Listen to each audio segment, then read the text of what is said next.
देख रहे हैं मेरे कैमरा के फ्रेम में 3 व्यक्ति आपको दिखाई दे रहे हैं और तीनों DYSP हैं, 69 के सिलेक्टेड स्टूडेंट हैं। तो इनसे बेहतरीन कोई आपको आइडिया भी नहीं दे सकता कि कैसे आप सिलेक्शन लें। तो इस बारे में आप इस वीडियो को ध्यानपूर्वक, एक और कंडीशन है, ये दोनों व्यक्ति SI 1275 जो हुआ था उसमें इन लोगों का सिलेक्शन हुआ है। आप इनको देखे होइएगा क्योंकि सबसे अधिक वायरल है अभी तक के इंटरव्यू में। आपका स्वागत है मैम, आपका भी स्वागत है। धन्यवाद सर। आपका भी स्वागत है। एक एक जर्नी आप लोग बताइएगा। इससे पहले आपका दरगाह में, आपका भी दरगाह में? हाँ, इससे पहले मैं दरोगा रही हूँ, अभी प्रशिक्षु दरोगा के रूप में राजगीर में ट्रेनिंग। आपका कोई इससे पहले जॉब नहीं है? इससे पहले कोई जॉब नहीं है। मेरा ये तीसरा अटेम्प्ट। किस अटेम्प्ट में आपका हुआ? तीसरा अटेम्प्ट। आपका है? मैं 64वीं से लगातार दे रही थी और 64, 65, 66 तक 90 तक पहुँची और 67वीं 68वीं स्वास्थ्य कार्ड से मेरा कुछ खराब रह गया, उसमें मेरा प्रदर्शन और फाइनली मैं 69वीं BPSC में डिप्टी SP के रूप में चला। आपका कौन सा प्रयास था? मेरा तीसरा प्रयास था और लगता है तीसरा मेंस भी था। तीसरा मेंस भी था।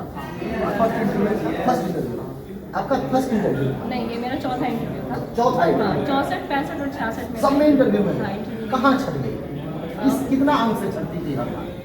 बहुत बार तो 64 में मैं 2 नंबर से छटी थी और 65 में 6 अंकों से छटी थी और 66 में ऐसा रहा कि कट ऑफ मैंने टच कर लिया, लेकिन मुझे लगता है ऑप्शनल या फिर एज फैक्टर की वजह से मैं बाहर रही। सबसे दर्द कब हुआ? 66वीं ने बहुत दर्द दिया है क्योंकि भूलने में मुझे ऑलमोस्ट 1 साल लग गए।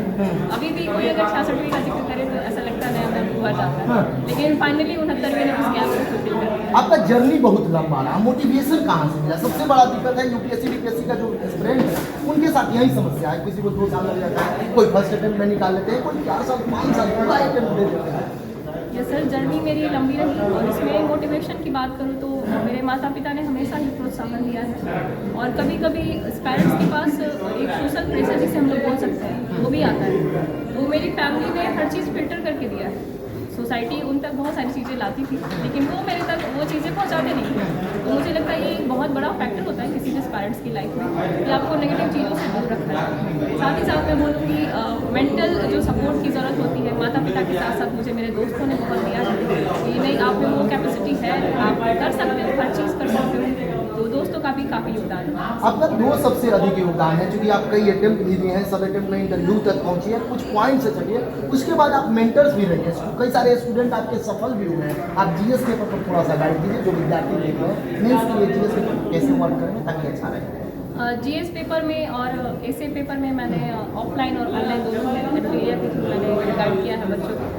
और GS पेपर में मैं बोलूँगी कि आप प्रीवियस क्वेश्चंस को देखें, साथ ही साथ DI पे अपनी पकड़ बनाएं, कोई एक अच्छी मैगजीन फॉलो करें और मेंस के हिसाब से तैयारी करें। और अभी आपने GS की गाइड के लिए बोला है तो एक चीज़ मैं अपनी ओर से ऐड करना चाहूँगी कि ऐसे में अभी तक जो जानकारी आई उसमें सबसे ज़्यादा मार्क्स मुझे मिले हैं। 210 नंबर के साथ मेरा ऐसे पेपर अच्छा हुआ है, तो उसके लिए मैं थोड़ा सा स्पेशल गाइडेंस दूँगी।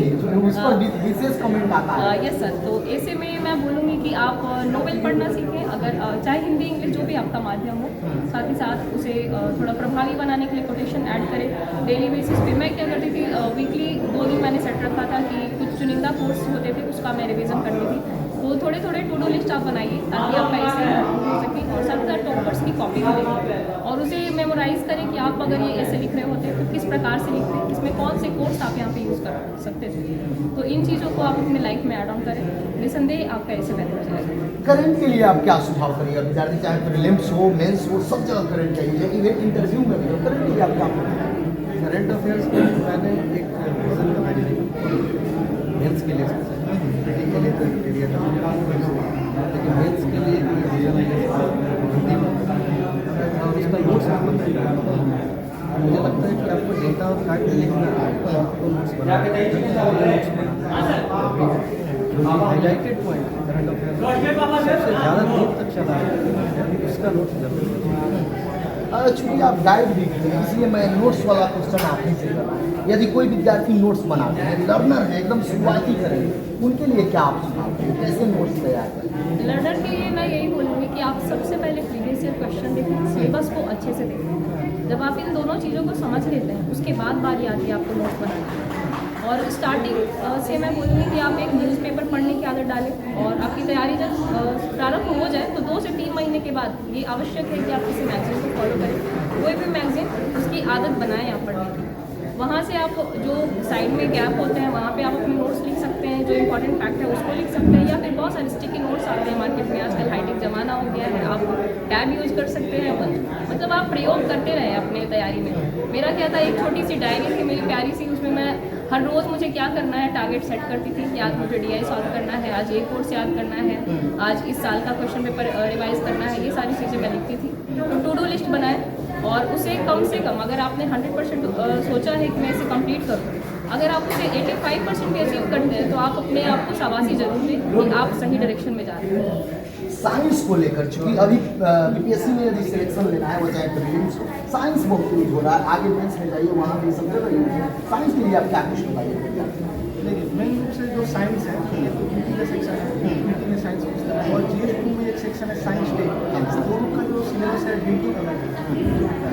तो पीटी के लिए जो साइंस है उसके लिए आप घटना चक्र पेपर कर सकते हैं, लेकिन अब क्वेश्चन पिछले बार जैसे 68 था, 69 था, उसमें थोड़ा लेवल हाई था, उसके लिए आप NCERT पेपर कर सकते हैं। इसके अलावा आप जो भी बुक है जैसे घटना चक्र हो गया अपने की, उसको भी देख सकते हैं, उससे भी साइंस का पीटी हो जाता है। और आप मेन्स करते हैं साइंस टेक के मेन्स में जो विजन का सर बताएं सेक्शन, विजन में भी आता है जो साइंस टेक का सेक्शन है, तो आप वहाँ से देख सकते हैं। और साइंस टेक में क्वेश्चन जो पूछता है वो पूछता है कि इस साइंस टेक का अनुप्रयोग किसी क्षेत्र में कैसे कर सकते हैं, जैसे किसी स्वास्थ्य में, इस सब सेक्शन पर ज़्यादा ध्यान दें। और विजन में जो मैगजीन है उसमें एक सेक्शन आता है साइंस टेक का, उसको अच्छा से पढ़ें और नोट्स बना लें, उससे जैसे अंक इजाफा से थोड़ा सा ऐसे बार बार लिख रहे हैं विद्यार्थी, या बार बार मेंस दे रहे हैं, छूट जा रहे हैं, या फाइनल हो रहा है लेकिन कुछ पॉइंट से छूट है, उन लोग के लिए कैसे इजाफा होगा?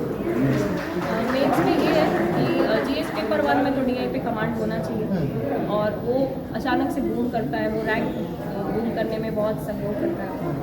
ऐसे पेपर एक अभी ऐसा आया है जिसके थ्रू आप अपने रैंक को और बेहतर बना सकते हैं, अपना सिलेक्शन उसमें इम्प्रूव कर सकते हैं।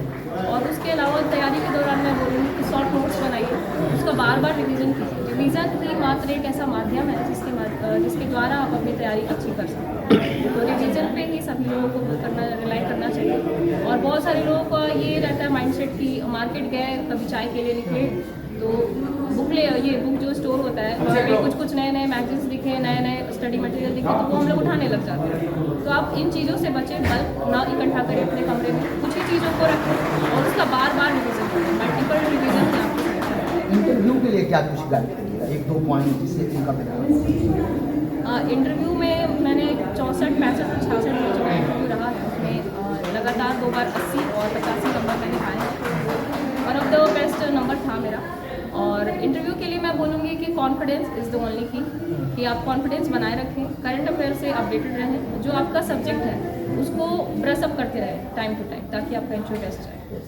और जैसे बहुत सारे विद्यार्थी होते हैं, थक जाते हैं, अब मेरे से नहीं होगा, फिर सोचते हैं कि इस बार लास्ट अटेम्प्ट है, अब मेरे से नहीं होगा, अब छोड़ देते हैं, कुछ और अन्य तैयारी करें, कुछ भी बने या कुछ भी बने, कैसे उभरते थे इस सारे प्रोसेस से? मैं 3 बार अटैम्प्ट किया है, सरस्वती से मैं इस प्रोसेस में था, और 2 बार मेंस दिया, तीसरी बार ये लगातार दिया, लेकिन सिलेक्शन नहीं हो पा रहा था। तो लगातार उठना पड़ता है। यदि आपको लगता है कि मेरे में पोटेंशियल है, आप अपना कॉपी देखते हैं तो लगता है कि आप में पोटेंशियल है, आप कर सकते हैं, तो आप उठ जाते हैं। जैसे मीडियम कितना माने रखता है आपका, कौन सा मीडियम है? मेरा हिंदी में आपका मैम? हिंदी मीडियम। आपका कौन सा? देखिए तीनों हैं और तीनों DYSP हैं, और 2 लोग इससे पहले जस्ट जो दरोगा हुआ है उसमें इन लोगों का सिलेक्शन हुआ है। एक और इंटरव्यू अलग से करेंगे, जो दरोगा एस्पिरेंट है वो भी जरूर देखेंगे। बहुत बहुत धन्यवाद।